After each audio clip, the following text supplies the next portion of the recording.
3 thématiques et pas des moindres. Nous parlons d'abord du judo, sa genèse, la généralité, tout ce qu'il y a autour du Lyon Judo Club. Nous avons en studio, bien sûr, le premier responsable de cette structure pour parler justement de cette discipline qu'est le judo. La deuxième thématique s'intéresse au football avec les éperviers dames qui étaient de sortie ce vendredi sur la pelouse du stade de Kégué contre Djibouti. C'était la manche allée des éliminatoires de la CAN 2026. Et que dire également, oui, des tirages au sort au niveau, bien sûr, des coupes interclubs en Afrique et en Europe. On n'en parle pas souvent, mais aujourd'hui, on va faire bien sûr un clin d'œil à cette thématique-là. Voilà tout ce qui nous renseigne pour l'actualité de ce jour. Merci de rester des notes. Tout de suite, la première fenêtre, l'actu nationale. On se retrouve dans quelques secondes.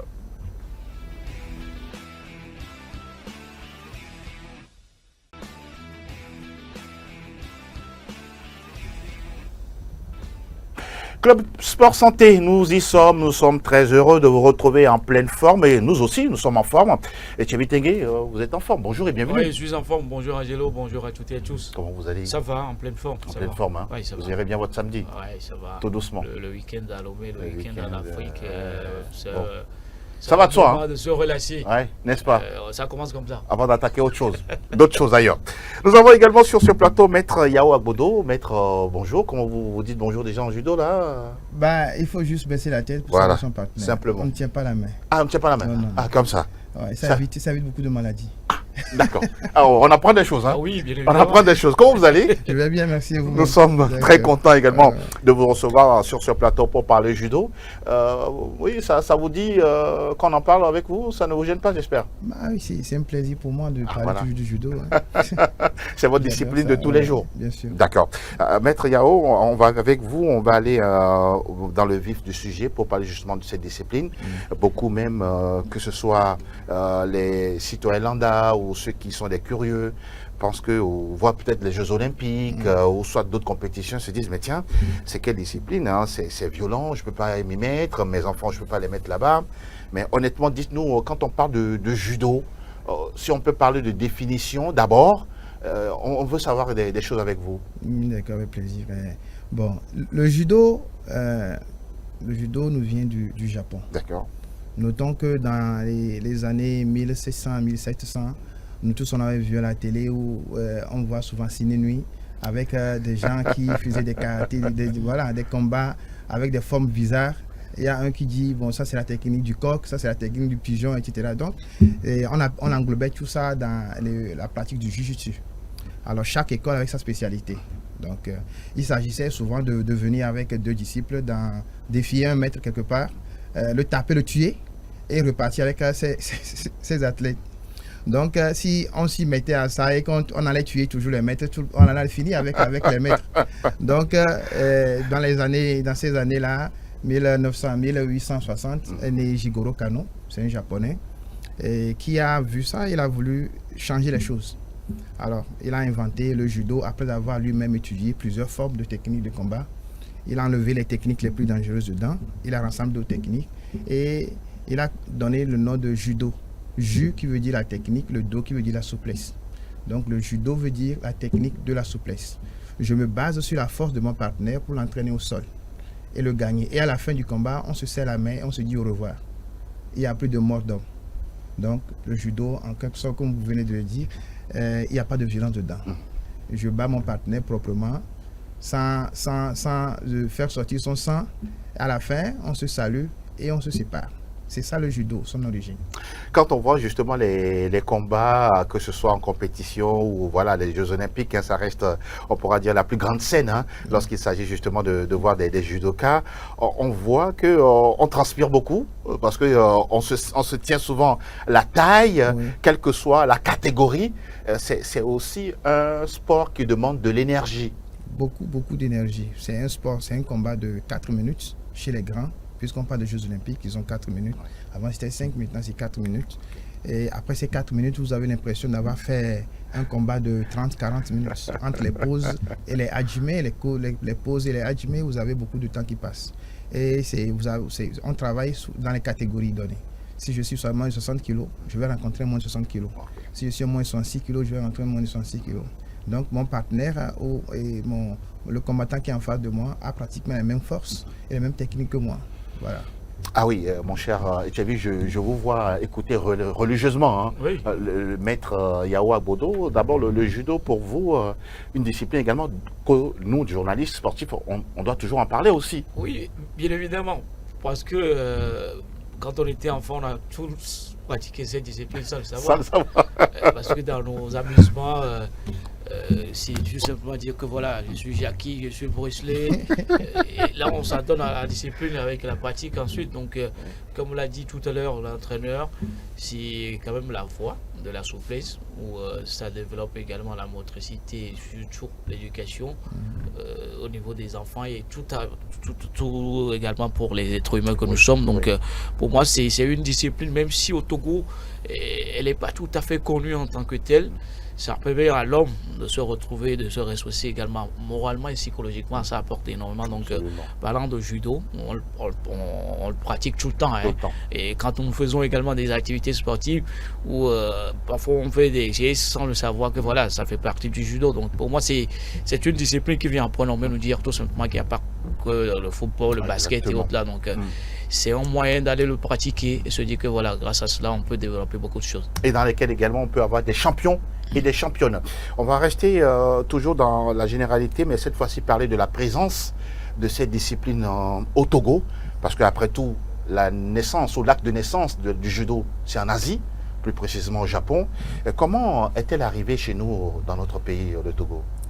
Ben, il faut dire que dans les années 1900, enfin quand les colons étaient là, à la fin de la journée, les gens allaient pratiquer leur sport. Et comme eux, ils étaient venus avec ces disciplines-là et le faisaient entre eux. Donc, entre-temps, nous avons nos aînés, comme Maître Tuyaba Christophe, par exemple, qui s'intéressaient beaucoup à la chose et qui a appris ça auprès des colons. Donc, après leur départ, eux, ils sont restés avec ce qu'ils ont appris chez ces colons-là et petit à petit, la Fédération togolaise de judo en 1954 a vu le jour et puis voilà, on est arrivé ici avec la partie de ce sport. 1954. Donc ça nous vient des colons qui nous ont colonisés. Des origines en tout cas coloniales. Quand vous dites 1954, c'est l'une des vieilles fédérations au Togo. Absolument. Sincèrement parlant, en 1954, ça vous fait sourire, mais ça veut dire beaucoup de choses. Je ne suis pas connu. Non, pas du tout, pas du tout. J'ai dit 1954, oui. 1994, je crois. Ah, 94, d'accord, d'accord. Parce que, ah, d'accord. J'ai eu peur. On s'est dit, tiens, alors là, 1994. D'accord. Et on parle souvent de judo avec bien sûr les compétitions. Ça va nous permettre également d'ouvrir cette fenêtre-là. Il n'y a pas longtemps, au niveau des championnats scolaires et universitaires, le ministère des Sports et des Loisirs a intégré le judo dans cette compétition, dans cette activité nationale. À votre niveau, comment vous avez accueilli justement cela? C'était beaucoup d'engouement, c'est-à-dire que normalement quand vous allez auprès des écoles pour discuter, essayer d'insérer le judo dans leur pratique, ce n'était pas facile. Avec cette annonce du ministère, on allait maintenant leur dire que le judo maintenant est devenu sport scolaire et qu'il faut que votre établissement participe aussi. C'était plus facile, ça nous ouvrait plus facilement les portes. Malheureusement, peu de temps après, on nous a dit qu'on avait sorti le judo des sports scolaires, voilà. Et puis les difficultés ont repris. Ça n'a fait qu'une seule année. Une seule année. Qu'une seule édition, quoi. Absolument, une seule édition. Ouais, on n'a pas compris non plus. Et pas de raison valable. Bon, moi, je saurais vous dire pour quelles raisons. Voilà, je saurais vous dire, mais j'espère que très bientôt ils vont remettre ça et que voilà, ça ne fera que plaisir aux écoles où nous enseignons aujourd'hui. Parce qu'aujourd'hui, le judo dans les écoles, ça pilule. On en fait un peu partout, au lycée français, à l'Amado, du Village Enchanté, un peu partout. Les enfants sont très intéressés. Voilà, il faut vraiment que je pense que le ministère revienne sur cette décision. Vivement. Voilà, ça va être bénéfique pour tous. Absolument. Là, par exemple, on regarde une de vos compétitions, Paco Dojo. Regardez, quand on voit justement, l'engouement, la prise, le sérieux que les athlètes, les judokas mettent là-dedans. Expliquez-nous un peu justement ce concept. Paco Dojo, on fait cette compétition en période de Pâques. Alors, nous nous sommes dit, au lieu d'aller après l'église, bien sûr, nous on est en kimono, nous sommes des judokas. Après une année de pratique, sans blessure, tout le monde vient remercier aussi le Seigneur sur le tatami en pratiquant le judo. On met une compétition que nous avons dénommée Paco Dojo. Voilà, c'est pour ça que le nom est ainsi donné, Paco Dojo. Voilà. On va revenir tout à l'heure sur justement cette thématique, mais restons toujours au niveau des championnats scolaires. Vous reconnaissez quelque part que si on inculque justement cette envie-là aux enfants dès le bas âge, on pourra avoir de très bons champions dans les années à venir? Quand on a interrogé Teddy Griner, le français, le champion français, le poids lourd, et Agbenyinu, notre compatriote, Champion du monde, champion olympique durant des années, Agbenyinu également, et ils ont commencé le judo pratiquement à 5 ou 6 ans. 5 ou 6 ans. 5 ou 6 ans pour la plupart. Donc on a compris. Moi, après avoir fait beaucoup de tours, Dieu merci, dans les championnats au monde, j'ai compris qu'il faut commencer très tôt. Nous, par exemple, moi, personnellement, j'ai commencé le judo à 18 ans. C'est tard. C'est très tard. Les autres sont déjà bloqués. Donc avec les enfants, vous serez étonné de voir ce que les enfants ont la possibilité de faire. Les techniques que vous ne soupçonnez même pas. Là, par exemple, quand on voit cette vidéo-là, cette réalisation, c'est que c'est ça l'âge, quoi. C'est l'âge, ça. 4, 5, 6, 7 ans. Ça, c'est le Lyon Judo Club. Nous sommes engagés à repartir totalement à la base. Nous avons beaucoup de petits-enfants. Heureusement que les parents aussi nous accompagnent. Là, on vous voit justement en œuvre, en pratique. Oui. D'accord, c'est des exercices, voilà, c'est des exercices qui assouplissent le corps de l'enfant. Est-ce à dire qu'à cet âge-là, l'enfant perçoit aussi vite que possible tout ce que vous lui donnez comme requête, comme instruction? Absolument. Les enfants, je vous dis que les enfants, vous serez étonnés de voir à quel point les enfants comprennent et qu'ils réalisent des techniques très intéressantes. Vous allez voir en compétition, par exemple, vous allez voir un petit japonais. S'il ne sait faire je donne une technique, il pose sur une nage, d'accord, projection par-dessus un bras, il vous fera ça dans toutes les positions. C'est parce qu'il a commencé très tôt à l'apprendre. Très tôt, pour une technique, par exemple, pour vous maîtriser une technique, maîtriser la technique simplement, vous devez le répéter 1000 fois. Si vous voulez que la technique devienne un réflexe en vous, vous devez le faire 10 000 fois. Si vous voulez seulement respirer cette technique, c'est-à-dire que dans toutes les positions, je vais faire cette technique-là, vous devez le faire 100 000 fois. Comment est-ce que vous évaluez tout ça? Il y a un chrono, il y a des indicatifs pour ça? Il y a des indicatifs. Vous allez en Europe, par exemple, maintenant, vous faites les techniques, la machine vous comptabilise ça. Ils sont très avancés dessus. Donc, voilà, c'est commencé très tôt pour l'avoir suffisamment dans le sang et dans le mental pour pouvoir le réaliser, devenir champion. Ce n'est pas le hasard. On ne devient pas champion du jour au lendemain par hasard. C'est le travail. Vous aviez tout à l'heure touché du doigt ce sujet-là en disant que dans les écoles aujourd'hui, le judo est en train de prendre une ascension. Est-ce à dire que les responsables d'établissements également comprennent le bien fondé, sinon les bénéfices du judo sur l'enfant? Absolument. Le docteur Kouvaré, qui nous entretenait la dernière fois, nous a dit que le bénéfice même du sport en général, du judo peut-être en particulier, les enfants qui commencent de 8 jusqu'à 12, 13, 14, 15 ans, ce qu'ils ont eu en réserve, c'est ça qui les sauve lorsqu'ils ont 50, 60 ans. Vous avez grandi avec quelqu'un, même âge. Lui pratique du sport, vous ne pratiquez pas du sport. Vous arrivez à l'âge de 60 ans, il sera plus en forme que vous. C'est clair. C'est tout ce qu'il a fait au début de son âge qu'il est en train de récupérer en ce moment. Où vous n'avez rien fait, vous n'avez rien en réserve, quoi. Donc c'est très intéressant. C'est les enseignants à l'école maintenant, les directeurs d'école et les parents comprennent que loin d'imaginer que c'est un sport violent ou c'est un sport de... Non, c'est un sport qui aide l'enfant à vraiment se développer sur tous les plans. Et l'UNESCO l'a même reconnu et l'a recommandé.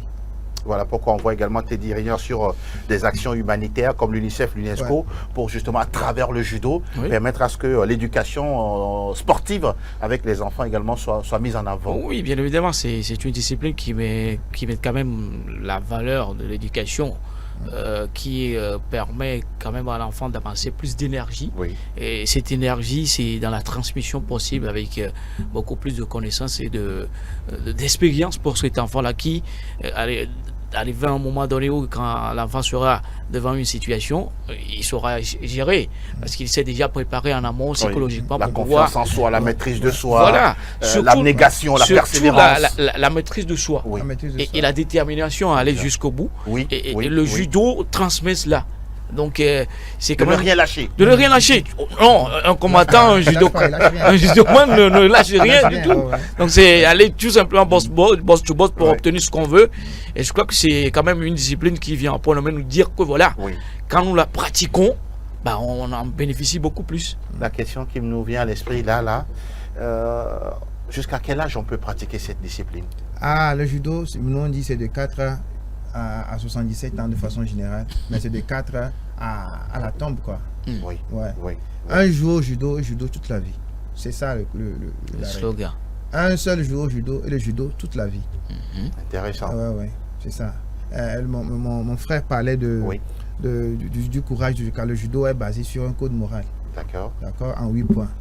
Vous parlez de la politesse. Oui. Un enfant, il doit être poli. On enseigne au judo tout petit. Ouais. Quand tu vois un supérieur, il faut le saluer. Il ne faut pas lui tendre la main, comme j'ai dit au tout début, pour rigoler un peu. Oui, tout à fait. Pour ne pas partager les maladies. Ça, c'est une Les valeur Japonais, ancienne, ça. Les Japonais ne donnent pas la main. Pas du Ça, tout. c'est en Europe qu'on voit ça. Oui, Les effectivement. Japonais, ils inclinent de la tête et puis c'est passé.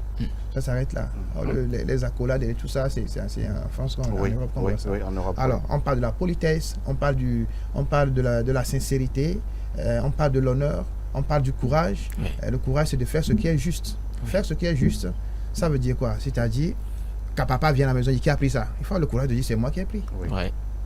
Tu enseignes ça à ton enfant, il le fera jusqu'à ce qu'il devienne un DG. D'accord? On dit le contrôle de soi, c'est savoir se taire lorsque monte la colère. Alors, si tu es un DG, après avoir eu tous tes diplômes, et tu es un DG colérique, ça va être très compliqué dans ta société. Absolument. Savoir se taire lorsque monte la colère. Quand ta colère monte, même à la maison devant ton époux, tes enfants, quand ta colère monte, il faut savoir te maîtriser. Ouais. Et commencer à donner des coups de poing à tout le monde à la maison. Non, Pas du tout. ah, ça c'est un bon judoka. Alors si on se base sur ça, on finira par avoir des citoyens modèles Ouais. qui savent se contrôler, qui sont véridiques, qui sont courageux, etc. Vous dites quelque chose de Ouais. très très fort, des citoyens modèles Ouais. qui sont appelés demain à construire la nation Ouais. partout où besoin sera. Évidemment. On va parler de cet événement Parc au Dojo avec Lyon Judo Club. D'abord, dites-nous, l'idée souvent vient de quelque part. Soit vous étiez là seul en train de réfléchir, ou soit entre amis judokas. Comment est né justement ce concept-là aujourd'hui? Je dois dire que je suis, c'est vrai, le fondateur du Lyon Judo Club. Et je suis l'entraîneur principal, Oui. puisque derrière moi, il y a d'autres entraîneurs. J'ai eu la chance de m'être entouré par des gens qui ont la même vision que moi, qui font le même rêve que moi. Et un jour, comme ça, après l'entraînement, on discutait, on dit, mais si on mettait un tournoi en place, comme ça. Parce que les parents, c'est vrai que, vous savez, au niveau de la fédération, au niveau du ministère et tout, on n'arrive pas, on n'a pas les moyens, on n'arrive pas à mettre en place un tournoi. Alors que les enfants qui viennent s'entraîner, les parents les amènent au club, ils veulent quand même un jour venir voir ce dont ils savent qu'ils sont capables. Ah, voilà. Donc on réfléchit, on dit bon, on va mettre un tournoi en place et on est en train de faire des jeux de noms et puis voilà, un de nos collaborateurs dit bon, si on le met à Pâques, disons Pâques au dojo. On a essayé de réfléchir, on dit bah, c'est une bonne chose, on a mis Pâques au dojo. On a fait la première édition dans notre salle au stade de Kégué Oui. et la deuxième édition et chaque année, on est à la 4e édition bientôt. Voilà. Et on met la barre toujours plus haute. On a vu justement quelques films, hein, oui, bien sûr, de cette magnifique compétition qu'est Parc au Dojo. Pour parler toujours de cette compétition, on est en février, c'est pas loin, hein, ça arrive bientôt la En 4e avril. édition. C'est le 19 avril pour les tout jeunes 19 avril, et d'accord? le 21 avril pour les grands. Parce qu'on met le dimanche de Pâques au repos, on va prier le Seigneur. Oui. Et puis le lendemain, on revient pour les grands. Les grands, je dis grands, le premier jour, c'est de 4 à 15 ans. Oui. Et puis la deuxième journée, le 21, ça sera de 15 ans à plus. Et qu'est-ce que vous mettez justement dans cette activité? C'est des compétitions avec des médailles ou bien, bon, c'est open, nous-mêmes journalistes, on peut également arriver? C'est des compétitions individuelles avec beaucoup de médailles, beaucoup de surprises, beaucoup de cadeaux Ok. grâce aux partenaires qui nous accompagnent et que je remercie vivement sur ce plateau. Ah, intéressant. Ouais. Donc, ça veut dire que cette 4e édition, elle est maintenue. Elle est maintenue. C'était qu'on est en plein dedans déjà. Ah, ça les fait 2 préparatifs. 3 mois, oui, que nous sommes en train de préparer parce qu'elle sera tout simplement pour tout sifflant. D'accord. Ce sera où déjà pour cette année? On voudrait 2025. avoir plus de surface de combat pour Oui. que les choses aillent plus vite. Donc, on prévoit, avec l'aide de Dieu et l'accompagnement des responsables de la Fédération togolaise de basket, si on Oui. donne Ah, d'accord. leur stade, Oui. on fera, je suis sûr qu'ils vont le donner. Parce que D'accord. voilà. Vous êtes en bon terme, hein. On est en bon terme, ils vont le donner sûrement. Si ce n'est pas déjà fait, Ouais. de mes deux collaborateurs, si c'est déjà fait. On fera ça sur cette place-là, pour avoir D'accord. beaucoup plus de surface de combat. Plus vous avez de surface de combat, la compétition finit vite et personne Oui. n'est fatigué. Oui. Mais quand vous n'avez pas beaucoup de surface, où ça traîne et puis bon, après les parents ils sont un peu, on n'a plus le temps, il est soir, il faut partir. Exactement. On attend réfléchir autour de tout ça. J'espère que ça se fera. Ce qui est sûr, c'est le 19 et le 21 avril. Le 19 et le 21. Au niveau du municipal de Lomé, terrain de basketball. Et apparemment, tout est bien de ce côté-là en ce qui concerne la réservation de ce site-là. Quand on parle de judo également, c'est une question de compétition. La thématique, la question que nous aimerions poser, c'est d'avoir une idée sur le ressenti des judokas. C'est-à-dire les enfants, quand ils savent qu'il y a une compétition, quand ils ont la médaille au cou, comment ils se sentent souvent? Nous qui venons souvent en reportage, on les voit tellement trop joyeux. Ben, vous qui êtes plus proche des enfants, un enfant qui gagne une médaille d'or, d'argent ou bien de bronze, ou bien même une coupe, comment ça se fait tout ça? Bon, en tant que formateur moi-même, il faut dire d'abord que la compétition n'est pas seulement une histoire de médaille. Vous avez un enfant qui, comme ça se passe même chez les grands, hein, vous lui dites à 2-3 jours, bon, la compétition commence à s'approcher, il y a le stress, il faut gérer. Ah oui. Alors, le stress, il faut gérer, c'est un enfant peut-être qui devient adulte, qui est médecin, ou voilà, qui est à la veille d'une opération importante. Oui. Alors, il y a le stress, il faut gérer. Donc, ce stress-là, il faut l'apprendre déjà au bas âge. Donc, il y a le stress que l'enfant doit gérer, se lever le matin. Vous allez voir, même ma propre fille qui pratique le judo, elle est venue me voir, papa, j'ai très mal à la tête, je ne veux pas compétir. Je dis, non, tu vas compétir. Vous comprenez? C'est-à-dire que le stress à l'enfant cherche à esquiver la compétition. Voilà. Donc, c'est ça qu'il faut gérer, qu'il faut se réveiller. Tu n'as pas l'appétit, tu ne peux pas manger. Tu vas quand même, tu vas affronter celui que tu penses qu'il va te battre ou tu tombes sur quelqu'un qui a l'habitude de te battre. Oui. Tu ne renonces pas. C'est comme l'équipe de football qui va rencontrer le Brésil. Le Brésil, on va nous battre. Mais on y va quand même à la frontation. Exactement. D'accord? On y va quand même. Donc, l'enfant aussi se prête à ce jeu. Et c'est tout ça que nous travaillons chez les enfants pour avoir, comme je l'ai dit plus tôt, des citoyens modèles demain. Alors maintenant, quand on arrive aux médailles, évidemment, c'est une joie immense. Vous allez voir l'enfant qui va se promener pratiquement dans tout le quartier pour dire je suis un champion en judo. Et là, derrière, il va traîner ses petits frères, ses cousins et ses cousines qui vont vouloir faire comme lui. Voilà. Donc, voilà, c'est un plaisir d'aboutir à une médaille et que le parent sache que vraiment, bon, l'enfant, il est venu, il ne savait peut-être pas faire une seule roulade. Oui. Il a appris à faire la roulade, puis à faire tomber, à tomber lui-même et à gagner une médaille à la fin. Alors, regardez, par exemple, on voit les récompenses, hein, le sourire sur le visage. Oui. Et voilà, regardez, ça, c'est l'image hein, qui montre comme quoi, après le travail, on est récompensé. Et je voudrais dire merci aux sponsors qui sont derrière. Ah, bien sûr, sans qui vous accompagnent. On ne ferait rien. N'est-ce pas? Oui, c'est qu'ils ont compris également quelque chose. Absolument. Pour leurs enfants. Toute fédération a besoon des partenaires, des sponsors qui doivent quand même nous sommes comme un club. Ah oui, un club qui fait partie de la fédération. Et ça, c'est vraiment exceptionnel d'avoir un club qui a des partenaires derrière. Mais c'est aussi une question de transparence. Hein. Oui. Parce que si vous ne faites pas aussi bien... Et il faut rendre compte à la fin. Merci beaucoup. Voilà. L'entraîneur a quand même souligné un aspect très important, l'entrée de ces fédérations. Aujourd'hui, au Togo, on en manque énormément, où on parle souvent d'infrastructures. Oui. Il va falloir qu'on y prête énormément attention pour que toutes les fédérations aient quand même leur entre. Alors, niveau, c'est quoi? C'est du tatami, non? Oui, il faut une salle quand même qui grande. Coûte très cher. Voilà. D'accord. On remercie la fédération qui a bien voulu mettre cet tapis à notre disposition. Je profite aussi pour remercier le directeur des stades de Kégué, qui a bien voulu accepter nos loger au stade de Kégué dans une très belle salle. Exactement. Climatisé, non? Pas encore. Pas encore. D'accord. Je demande juste que cette salle-là soit construite pour toute fédération et que la discipline soit vulgarisée également à l'intérieur du pays. On ne va pas seulement la pratiquer à Lomé. Non, il faut aller à l'intérieur du pays et ça, c'est les moyens. C'est beaucoup de moyens. C'est beaucoup de moyens. Alors, avant de conclure, encore sur cet aspect justement du judo, par rapport à nos entraîneurs aujourd'hui, on en a assez? Ça va? On n'a pas beaucoup d'entraîneurs. Aujourd'hui, même là, l'heure même où nous sommes en train de parler, nous avons, à travers le comité national olympique, envoyé le directeur sportif de la fédération, entraîneur, qui est actuellement en Suisse, en train de se former pour quelques mois. Il reviendra. On n'a pas beaucoup d'entraîneurs. Mais bientôt, je crois que c'est le 23 du mois prochain, on fera un passage de garde de ceinture noire pour avoir beaucoup plus de personnes capables d'entraîner. Voilà, c'est l'une des difficultés. Oui, c'est l'une des difficultés. Vous pouvez avoir un endroit où une école qui veut avoir une surface de tapis et faire les entraînements de judo, mais vous avez besoin d'entraîneurs et des gens qui savent ce qu'ils font. Parce que le judo... Pourquoi vous insistez là-dessus? Oui, ils savent ce qu'ils font parce que, vous savez, le judo c'est une discipline très, très délicate. Vous ne savez pas projeter un enfant, vous allez l'endommager pour toute sa vie. Donc, il faut vraiment que celui qui est devant les enfants sache exactement ce qu'il fait. C'est très, très, très important. Si vous en parlez, c'est que vous êtes parti de beaucoup de constats et nous espérons avoir de nombreux entraîneurs de judo et permettre au Togo de participer d'abord à des compétitions sous-régionales, africaines et internationales. Pourquoi pas aussi voir des judokas togolais aux Jeux Olympiques.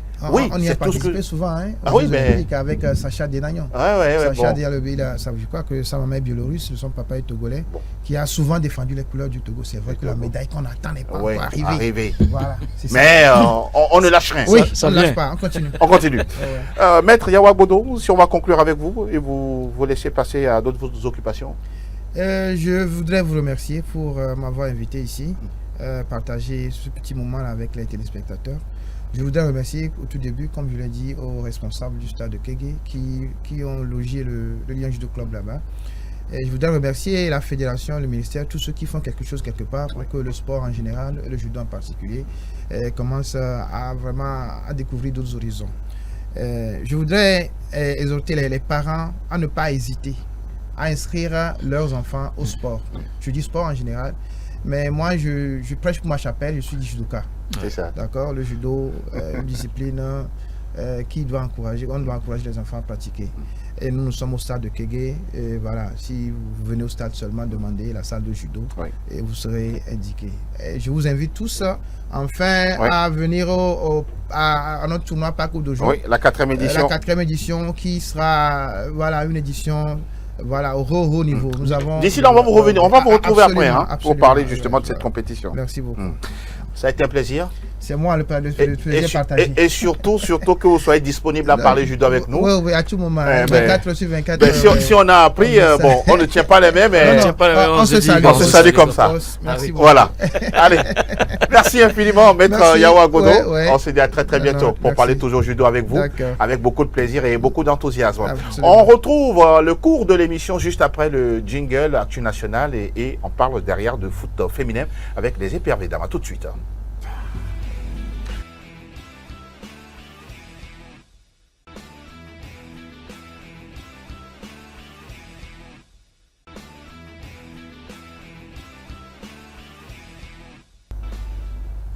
L'actu nationale qui nous concerne dans Club Sport Santé, c'est aussi, le football version féminine avec bien sûr la sortie des éperviers dames. C'était il y a quelques heures sur la pelouse du stade de Kégué. Les inconditionnels, les fondus du foot féminin étaient là autour de la sélection pour pousser Kai Tometi et ses pouliches à aller remporter cette victoire avec la manière 5-0. Mais ce n'est pas ça l'essentiel, même si elle dit que pour elle, c'est l'essentiel, c'est de gagner 5-0. Le temps d'accueillir notre confrère Edem Atipoué. Bonjour. Bonjour Angelo, bonjour à tous les fidèles téléspectateurs, amis fidèles de cette émission. Comment vous portez-vous? Hyper bien, surtout bien. Avec une trêve à la Diol au matin. Ça nous fait du Gomido va mieux. Bon, on va pas vous titiller aujourd'hui. On va se retrouver très très bientôt. Mais on était ensemble hier au stade, on a vu ce match-là à l'arrivée. Kai Tometi qui dit l'essentiel c'est la victoire. Pour vous, dans ce match-là, c'était forcément la victoire ou vous vous attendiez à voir autre chose? D'abord, il fallait la victoire parce qu'ils sont en phase de qualification. Et déjà, pour une double confrontation, il faut aller chercher la victoire. Maintenant, de quelle manière? Lors de cette rencontre face aux Djiboutiennes, sincèrement, je pense qu'il y a beaucoup de choses à retenir de manière positive. Pour moi, ce sont les buts. Mais dans le fond, dans le contenu, je pense que Kai Tometi doit beaucoup travailler. Travailler dans le sens où, hier, on a vu une équipe djiboutienne quasi inexistante. Il n'y a que la gardienne, pour moi, qui sort du lot parce que on a senti un peu qu'elle avait de la matière, elle avait du talent, contrairement à une défense à 5 que le Togolais Jonas Kokou Komlan, qui est le nouveau sélectionneur de ces djiboutiennes, a mis en place. Exact. Il n'y a pas de jeu, il n'y a pas de décalage. Elles ne sont là que pour dégager face à cette formation togolaise qui est tombée pour moi dans leur jeu. Elles sont incapables, les Djiboutiennes, ou bien ils ont choisi de jouer comme ça? Les deux. Je pense qu'elles sont incapables de pouvoir dérouler le jeu depuis la défense, faire des transitions au milieu et retrouver les attaquantes. Elles en sont incapables. Et deuxièmement, c'est une consigne parce que comment on peut imaginer qu'à déjà 2-3-0, la gardienne même perd du temps. Ça veut dire qu'à un moment donné, elles sont conscientes de leur faiblesse et peut-être elles sont venues limiter les dégâts.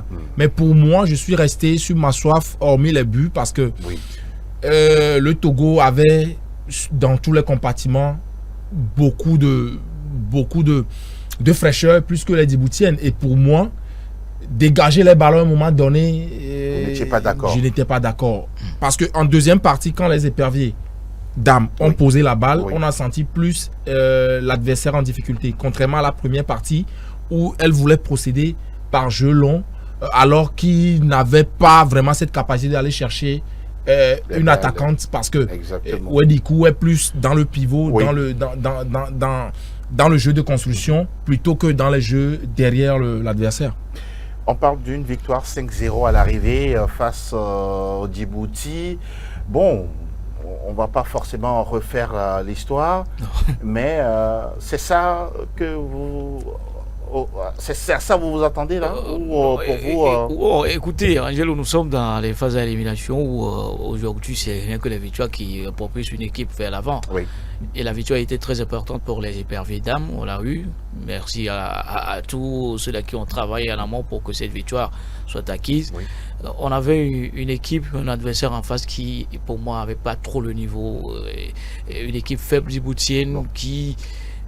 nonobstant au moins dans l'apprentissage, ça fait pratiquement 3 ans. Pour rappel, en 2023, ils ont pris 13-0 donc, en aller-retour. Voilà, cette fois-ci, elles en ont pris 5.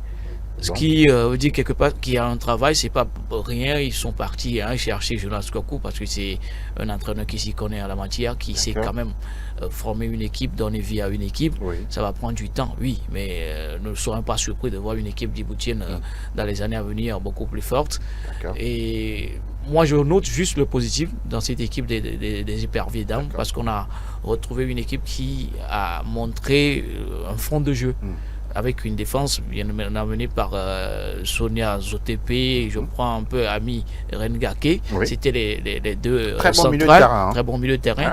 Ce que j'ai noté comme faiblesse, c'est au niveau des latérales, sur le côté droit et sur le côté gauche. Il y avait Sama Koudjoukalou et puis Amiran Djambara. Oui, aujourd'hui, dans le football moderne, quand les latéraux ou bien les latérales n'apportent pas plus offensivement, c'est très compliqué de retrouver les attaquants mis à être en œuvre au niveau de la surface. Donc, pour moi, au milieu de terrain, je salue également la réaction tactique de Tometi Kai lors de la seconde période, où on a senti une équipe beaucoup plus joueuse vers l'avant, où elle a replacé bien sûr Rengake, ce qui a donné à ce milieu de terrain de porter le ballon vers l'avant, ce qui n'a pas été le cas lors de la première période, où on était juste... Elles ont tellement buté. Donc il faut transmettre également cette envie d'aller chercher l'équipe à ces joueuses-là, parce que ça manque énormément. On attend jusqu'à ce que l'équipe puisse conduire le ballon d'abord avant de réagir, alors qu'on avait une équipe très très faible. Donc, ça a été le piège où on peut se dire que voilà, on a dégagé de la satisfaction au niveau du fond de jeu, mais l'adversaire en face ne nous a pas permis de juger ou bien de jauger un tout petit peu les qualités proprement dit de ces joueuses-là. Mais je me retiens parce que là, cette équipe a de la matière si on continue de travailler, trouver encore des solutions au niveau des latérales. La dernière fois, Tometi Kai disait simplement que oui, pour l'instant, il faut mettre en place un jeu, chercher de la cohésion. Vous en avez vu hier? En deuxième partie, j'en ai vu. Mais lors de la première partie, il n'y en avait pas. Je me dis que peut-être dès le début, Kai Tometi voulait rassurer avec les buts. Aller chercher, aller pomper l'adversaire. On menait le Togo menait 2-0 à la pause. 2-0 à la pause. 2-0 à la pause. En seconde période. Ça fait toute la différence. Ça veut dire que, pour moi, quand j'ai écouté Kai Tometi lors de la conférence de presse, elle était à 100% satisfaite. Pour moi, ce n'est pas normal. Pour ce match, on peut être satisfait par rapport au résultat, mais au contenu. Mais quand on prend la rencontre entre le Bénin et la Sierra Leone, je vous dis, le Togo est un peu loin de ce niveau. Et je pense que face à Djibouti, ça devrait être cette expérimentation Voilà. des phases de jeu, des attaques placées, de la coordination, parce qu'on est déjà à 2 à 3-0. Vous voulez parler de certitude dans le certitude. Moi, hier, je n'avais pas assez de certitude. Non. Il y avait des décalages surtout en Même si on a deuxième gagné période. 5-0. Le score en football est le résultat final. Mais à un moment donné, il faut une manière. Car arriver à un niveau, ce n'est pas que les buts qui sauvent. Hein. Exact. C'est la manière d'aborder les matchs, c'est le Exactement. mental avec lequel on joue. L'attitude des joueurs. Exactement. Aujourd'hui, le Togo est toujours dans la phase de construction, quand il faut le dire. Parce que c'est face à Djibouti. Exact. Quand on va rencontrer les Super Falcons du ben, Nigeria, on serait comme ce Djibouti-là. Même le Burkina Faso. Exactement. L'adversaire, c'est pas bien. Angelo, Exactement. Moi, je dis, aujourd'hui, Oui. il faut aller toujours chercher la perfection N'est-ce pas? au lieu de se s'appesantir satisfaire, sur ce résultat. Voilà, Non, vous non, le dites si non, bien. Ce que vous dites est écoutez, pertinent. oui, Mon oui. cher Kevin. Dans la progression du jeu, Oui. oui, c'est pas tout de suite qu'on va l'avoir. D'accord. C'est par rapport au match qu'on aura à livrer. D'accord. Moi, j'ai trouvé. Mais sur ce match aller, ça peut définir également la suite. Oui, ça peut définir. Moi, j'étais au stade hier. Oui. J'ai vu quand même une équipe des éperviers d'âme conquérantes. Parce que ça fait un beau temps, on n'a plus retrouvé le Togo Vous jouer avez de vu la du sorte. sérieux dans le J'ai- match. Face à quelle équipe? Oui, c'était quand même la difficulté en place. D'accord. Face à une formation qui est faible. Qui a refusé Et parfois, de jouer. c'est difficile de jouer comme cela face à un adversaire qui n'a pas le niveau qu'on a. C'est très Possible. difficile. Oui, parce qu'on a vu une équipe qui se regroupe Eh ben, et qui attend. Mais totalement. quand c'est on n'avait comme ça, pas c'est des joueurs qui compliqué. percutent, on avait des joueurs qui percutaient, des joueuses pardon, qui percutaient sur les côtés. Quand je prends Ndambara, Oui, mais c'était quand même la joueuse qui a beaucoup perforé au niveau Effectivement. de son couloir. effectivement. Mais son problème, c'est le problème de finition. On avait quand même Wenikou qui était dos au but, mais en seconde partie, ça a changé. Donc, il y a du mieux dans le jeu, dans le fond. Et ça sera face à un adversaire beaucoup plus de taille qu'on aura encore à juger cela. Donc, pour moi, c'est face à un adversaire où on n'avait pas la solution que de marquer des buts. C'est ce qu'on a fait. Donc, il faut dégager tout simplement de la satisfaction d'abord au niveau du résultat et du fond de jeu. C'est ce que moi je note. Messieurs, on va évoluer dans le débat pour juste évoluer en parlant bien sûr de cet engouement, parce qu'hier on a vu en tout cas un public intéressant, malgré que ce soit un jour ouvrable qui est arrivé. Mine de rien, le foot féminin intéresse plus d'un. Oui, ça s'est adressé du monde hier où on était Ou bien surpris. c'est l'entrée gratuite en fait par la fédération. Même D'une part. même si c'est l'entrée gratuite, d'une part, oui, mais Les gens aussi aujourd'hui, peuvent choisir de rester à la aujourd'hui, maison. le football, notre première qualification pour une CAN Oui. a quand même donné une envie au Oh oui. public Oh oui. de suivre cette jeune fille-là. Absolument. Et écoutez, quand vous Surtout suivez que le les garçons championnat, n'y sont pas. quand vous voyez le championnat féminin au Togo, même si on déplore un peu Non, les gens y l'organisation, vont, les gens y le vont. chrono, les gens y vont. Eh oui, c'est Parce que vrai. c'est quand même une découverte de Oui, voir une fille absolument, taper dans le ballon. absolument. Et aujourd'hui, toutes les jeunes filles s'adonnent au football. C'est parce qu'on a eu une première qualification. C'est comme en 2006 où on a eu la première Coupe du Monde. Tout le monde veut jouer. C'est aussi ça. L'entrée gratuite, oui, mais les gens étaient occupés au boulot. Mais quand ils viennent, c'est parce que c'est cet amour qui est retrouvé au niveau des éperviers d'âme. Là, il y a un résultat. Là, il y a de la satisfaction. Il y a de la joie au finish quand on sort du stade. Le résultat définit tout cela. Donc, c'est bien vrai qu'il n'y avait pas de la communication. Je parle de la communication autour d'une rencontre des éperviers d'âme, que ce soit également au niveau des masculins. Il nous faut des caravanes aujourd'hui. On n'a jamais senti ça dans un pays quand les éperviers d'âme jouent ou les éperviers même jouent au Togo. Vous insistez là-dessus. Moi, j'insiste là-dessus parce que ce petit moyen, c'est au portrait de doigt. Il faut le faire. Hier, je remercie le public parce qu'on était là, même où on acclamait les Djiboutiennes, Djiboutiennes. surtout la gardienne Ahmed Omar. Elle perdait tellement de temps au Donc, sol, mais bon. C'est pas seulement la gratuité qui a traîné la foule, mais l'amour qu'on porte vers cette équipe qui a suscité quand même l'envie à ce peuple-là de faire le déplacement, c'est tout. Votre regard? Clairement, C'est le public togolais. il faut dire que à un moment donné, le Togolais a besoin d'un nouveau souffle, Ouais. de s'accrocher à un nouvel espoir. Et quand on prend les hommes qui n'y sont pas, je pense que le public a fait le déplacement du stade de Kégué pour pouvoir voir si les filles vont proposer mieux. Pas forcément au même standing que les hommes, mais dans leur catégorie proposer mieux. Je pense qu'ils ont été servis par le résultat. Mais moi, je reviens toujours en disant que oui, ce public est sorti, a eu le résultat satisfaisant. Mais quand on va monter en puissance par rapport aux grosses écuries de ce champion, enfin de cette compétition, on aura du mal parce qu'on s'est plus concentré sur marquer face à une équipe faible que de travailler vraiment face à cette équipe faible. Vivement que Dame Kaï... Tu vas être d'accord avec... oui, mais vous ne serez jamais d'accord de toutes les façons. Non, à ce mais niveau... on va progresser, si vous permettez. C'est aussi ça la beauté du débat. Messieurs, on va progresser pour parler d'autres choses. On va évoquer bien sûr l'actualité du foot africain avec le tirage au sort, sinon la cérémonie du tirage au sort des quarts de finale de la Champions League. Ça s'est déroulé à Doha au Qatar, ça n'arrive pas tous les jours, mais oui, c'est ce que la CAF a décidé de faire. Nous, on en parle. Oui, Edem qui me regarde. C'est vraiment bizarre, quoi. Le football est universel, donc prenons-le comme ça. Et on va voir justement en Afrique. Vous n'êtes pas sérieux. On voit les affiches des quarts de finale de cette compétition. On rappelle que Al-Ahli a tiré Al-Hilal. On a également Pyramide d'Égypte qui croise Asfar. Attention, c'est de gros matchs. Mamelodi Sundowns sera face à l'Espérance Tunis. Là aussi, c'est un gros match, sans oublier Mouloudia Club d'Alger face à Orlando Pirates d'Afrique du Sud. Edem, oui, même à l'édito TG, voilà. Vous parlez de tout, de foot africain, voilà, les quarts de finale, affiche intéressante, mine de rien. Hein.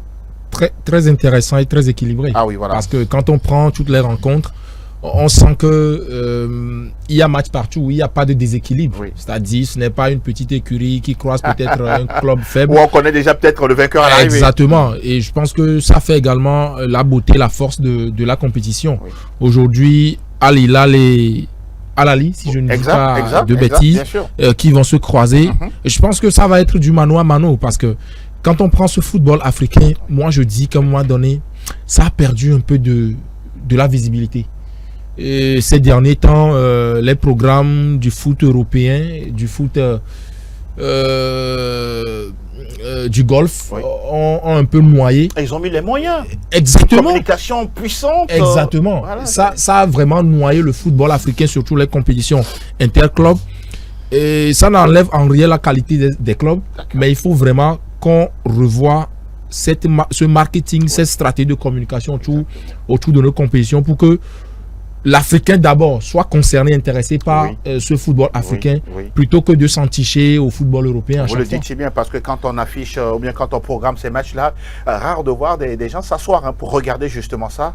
Il faut justement formater la mentalité pour qu'on puisse vraiment s'intéresser au déjà que le tirage se fasse hors du continent, ça c'est un gros problème. Vous n'aimez pas ça? C'est un gros problème. À quel moment on fera le tirage de la Ligue des Champions au Sénégal, même au Togo, au Bénin voisin, au Ghana voisin? C'est compliqué. À un moment donné, il faut se respecter. Quand on prend le football africain, la CAN qui a été sacrifiée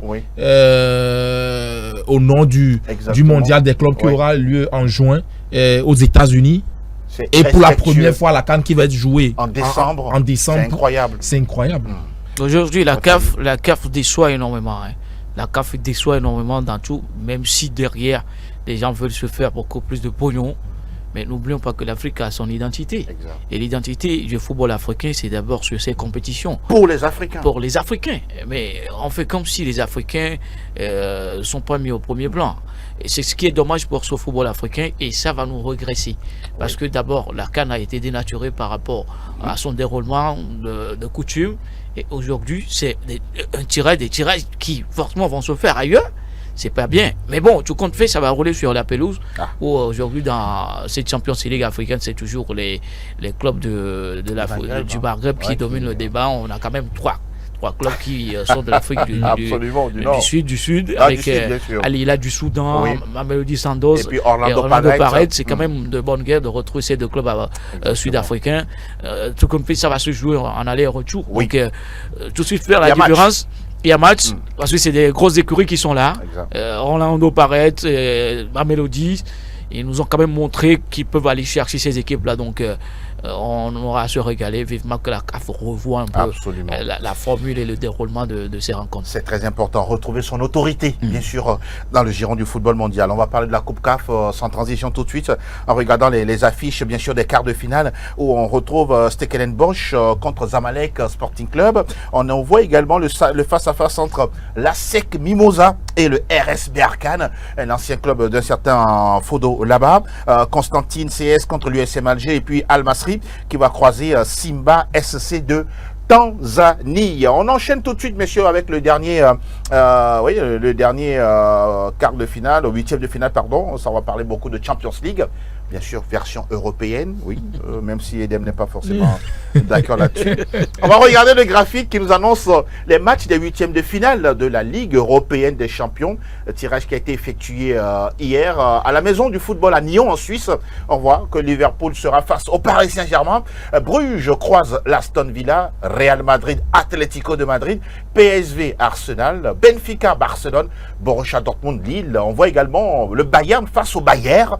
Et puis l'affiche, ou bien sinon l'une des affiches, le PSV, non plutôt le Feyenoord, pardon, face à l'Inter Milan. Voilà les affiches. Mine de rien, hein. Quel commentaire vous faites là-dessus, Edem Atipoué? Très intéressant. À chaque fois, j'ai le plaisir de voir que le Real tombe sur un club qui peut vraiment le titiller à part le Barça. En tout cas, moi je pense que c'est très équilibré. Surtout les grosses écuries, surtout quand on prend cette formation de Liverpool qui va affronter l'armada offensive parisienne, il y a match. Paris va passer? C'est compliqué. Votre sentiment? C'est compliqué parce que déjà Paris rassure des gens en championnat, contrairement à Liverpool qui doit toujours maintenir le cap jusqu'à la fin. Exactement. Ça veut dire qu'il y a des plumes qui seront laissées physiquement en championnat. Oui. Mais la Ligue des Champions étant la plus prestigieuse des compétitions, ça sera compliqué. Mais je donne de l'avance à Liverpool. Quand même. Au moins au niveau de l'UEFA, il y a du sérieux. Ah bon? Les tirages. On est toujours fidèle à leur principe. C'est quand même des tirages, on était officiers sur le genre de ces équipes-là, parce que déjà avec le chronogramme, le dispositif, sinon le nouveau format, on savait déjà quelle équipe allait rencontrer telle. Donc, j'ai pas été surpris de retrouver quand même des équipes qui vont s'affronter entre elles. Quand on prend le Real Madrid, Atlético, ça a été toujours des affiches qui attisent beaucoup. Même en finale. Même en finale, on se le rappelle. Donc, retrouver Bayern, Munich Bayern Leverkusen, ça sera quand même un duel. Le classiqueur. Où, pour le match retour, c'était 0-0 en Bundesliga. Donc, c'est une autre compétition qui commence. Quand je prends Lille, par exemple, et qui lui cru face à Dortmund, il y a de la place pour Lille. Donc, tout est ouvert pour le club Bruges également qui se retrouve là en battant à l'Atalanta à l'aller-retour. C'est incroyable. Donc, c'est encore des surprises qui nous attendent sur ces éliminations directes en aller-retour. Le football européen, ça a toujours un écran au-dessus par rapport aux autres. Et voilà, ça nous attire. C'est parce que ils ont commencé quelque part et il y a du sérieux là-dedans. Beaucoup de sérieux, beaucoup d'argent également. Beaucoup d'argent. Notre souhait, c'est qu'on puisse également arriver à ce niveau-là en Afrique. D'abord en développant nos infrastructures, que nos championnats soient puissants, richement puissants. Sauf que derrière, les gens ne veulent pas le faire. Ils se contentent de leur propres intérêts. On peut être aussi il nous faut la descente de Dieu même sur la terre pour relever ça. Ah oui. Dieu est dans le football. Dieu a quitté l'Afrique. Dieu a quitté le foot africain. Il y a longtemps. Il est toujours là. Dieu n'a jamais quitté le foot africain. C'est la faute aux êtres humains. Dieu est devant son écran avec du popcorn en regardant la Ligue des Champions. Pour terminer dans la bonne humeur, Gomido va bien, même si ce n'est pas le sujet du jour, ça va tout doucement, vous remontez la pente. Oui, ça va mieux, les Showboys se portent mieux. Depuis la 5e journée où les Showboys n'ont plus concédé de défaites, ça fait déjà 6 matchs, 2 victoires, 4 nuls. ça va mieux. Dans un 4-1 face à Doumbé. Face à Doumbé, qui a fait très mal à... C'est le plus gros score pour l'instant, non? Oui, c'est le plus gros score. Cette saison. Et il faut dire que Kara sourit mieux à Gomido. Comme certains le disent, c'est devenu Gomido de Kara. Oui. Parce Vous, que vous allez vous installer là-bas? je crois. On va se moquer de la team, on Parce va que lui. sur les 10 buts marqués, 7 c'était à Kara Ah, et mais- 3 à domicile. oui, ça veut ça dire veut que dire, Ça peut réussir pour les le showboys Ouattara. de la Cosa. Ah bah, bon, il y a eu. Bon, Bon, Gomido va bien, oui, c'est parce qu'il y a des choses qui ont été revues Ouais, dans c'est l'organisation n'est-ce surtout. pas? Bien sûr. Et voilà que le travail continue parce qu'on a 2 entraîneurs qui s'y connaissent bien. Ce football togolais qui aujourd'hui a besoin de ces vous voulez pas hommes-là. d'Améga Et Didier qui et avec puis Jean-Paul Didier, Abalo. Jean-Paul Abalo. Exact. Donc que le travail continue, qu'il y ait surtout du sérieux. Exact. Et le sérieux implique beaucoup de choses. Exactement. Prendre soin des joueurs, qu'ils soient quand même Payés tout le temps régulièrement. payés régulièrement, Des équipements. qu'on fasse venir des médecins, Oui. qu'ils aient des comprimés pour récupérer Exactement. l'énergie dépensée. C'est tout un chronogramme qu'il faut respecter et ça passe par l'organisation avec les moyens qui l'accompagnent. Voilà. C'est tout ce que nous souhaitons à tous nos clubs engagés en D1, en D2. Oui, pour que notre football ait de l'impact et surtout qu'on ait des joueurs qui vont être exportés et que cela donne de la matière justement à notre football, qu'on ait des internationaux qui quittent le Togo et qui arrivent directement au niveau de l'Europe ou de l'Afrique. C'est tout ce qu'on souhaite pour notre football, messieurs. Mine de rien, on va boucler la boutique. Hein. J'espère que bon, c'est bon. Ah comme oui. En tout cas, j'en ai fait plusieurs achats. Hein. Ah oui. N'est-ce pas? Ouais, la boutique était très riche. Ah oui, vous allez passer à la caisse tout à l'heure. Au plaisir, Merci Angelo. infiniment. Merci également à toi. Mille gratitudes à vous, mon Mer- cher EDM. Merci pour la titularisation. Comme toujours. Ah mais non, la place c'est pour Delaïté. Hein. Ah bon? Je vous l'ai dit. Ah, il oui, a mais baissé je le vous le dis. Non, oui, mais il a fait un petit voyage. Il est parti en test. Non, pas du tout. Et il est juste passé négocier un contrat. Contrat. C'est bien terminé pour ce nouveau numéro de Club Sport Santé. On a été content de vous avoir en tout cas accompagné durant votre bel après-midi. On dit merci à Fernand et à Patrick qui ont été derrière justement la réalisation de ce nouveau numéro. On reste en bonne santé. On se retrouve très très bientôt pour parler encore sport sur nos chaînes. Bye bye.